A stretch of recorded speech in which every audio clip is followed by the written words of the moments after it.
সাইয়েদনা ইব্রাহিম আলাইহিস সালামকে হাতে পায়ে রশি বেঁধে হাত পা বাঁধা অবস্থায় জ্বলন্ত অগ্নিকুণ্ডে যখন নমরুদের দলবল নিক্ষেপ করবে, আল্লাহর খালিল কিভাবে নিজেকে আল্লাহর কাছে সঁপে দিয়েছেন। হাত পা বেঁধে আল্লাহর খালিলকে যখন নিক্ষেপ করা হবে, তিনি মুখ ফুটে বলে ফেলতেন, হাসবুনাল্লাহু ওয়া নি'মাল ওয়াকিল। হাসবুনাল্লাহু ওয়া নি'মাল ওয়াকিল। আমার জন্য আল্লাহই যথেষ্ট, আমার জন্য আল্লাহই যথেষ্ট। তিনি আমার সবচেয়ে বড় গার্ডিয়ান, তিনি আমার সবচেয়ে বড় অভিভাবক।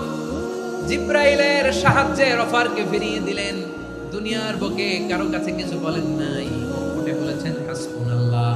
কোন বান্দা তার হাতে থাকে সব চেষ্টাটুকুন করার পরে মুখ ফসকে মুখ দিয়ে যখন বলে ফেলে হাসবুনাল্লাহ, বান্দা যখন হাসবুনাল্লাহ বলে ফেলে, ওই ব্যাপারটা ডিল করার দায়িত্ব স্বয়ং আল্লাহ আরশের উপর থেকে নিয়ে নেয়।